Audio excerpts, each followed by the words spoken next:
देख रहे हैं नेक्स्ट 9 न्यूज नेशन। मैं हूं आपके साथ नेहा। 29 विधानसभा और 3 लोकसभा सीटों पर 30 अक्टूबर को हुए चुनाव के नतीजे घोषित हो चुके हैं। नतीजों से बीजेपी को बड़ा झटका लगा है।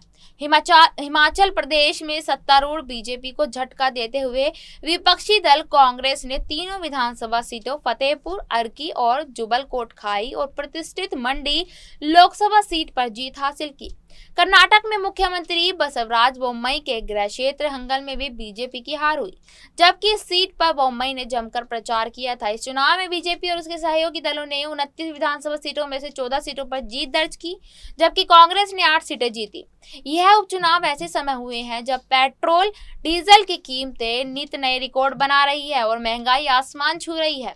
इनके अलावा किसानों के आंदोलन, कोरोना महामारी के दुष्प्रभावों और देश भर में जारी कोविड-19 रोधी टीकाकरण सहित कई अन्य क्षेत्रीय और स्थानीय मुद्दे भी इन उपचुनावों में हावी रहे। हिमाचल प्रदेश और तेलंगाना को छोड़कर ज्यादातर राज्यों में इस उपचुनाव के परिणाम सत्तारूढ़ दलों के पक्ष में रहे। उपचुनाव के नतीजों पर प्रख्यात राजनीतिक चिंतक और विश्लेषक अभय कुमार दुबे कहते हैं, बीजेपी के लिए इस वक्त राज्यों की स्थिति गड़बड़ाई हुई है। हिमाचल प्रदेश और उत्तराखंड में स्थिति गड़बड़ाई हुई है। इसका अंदाजा इस बात से लगाया जा सकता है कि उत्तराखंड में बीजेपी ने इस साल 3 मुख्यमंत्रियों को बदल दिया।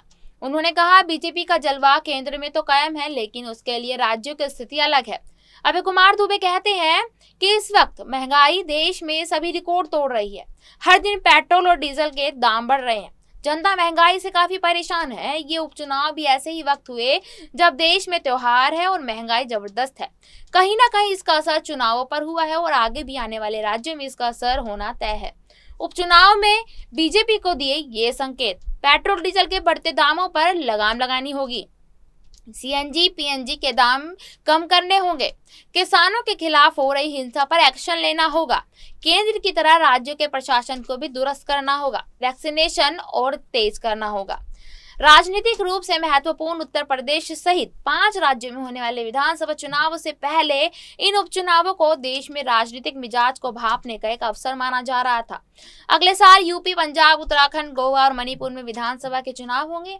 इन चुनावों से पहले ही अपने प्रचार में विपक्ष किसान आंदोलन, महंगाई और अर्थव्यवस्था को मुद्दा बना रहा है। अगर उपचुनाव के नतीजे इन 5 राज्यों में रिपीट होते हैं तो बीजेपी को बड़ा नुकसान उठाना पड़ सकता है और जो बीजेपी के लिए आगे की कुर्सी डगमगा सकता है। ऐसी और खबरों के लिए देखते रहिए नेक्स्ट 9 न्यूज नेशन। धन्यवाद।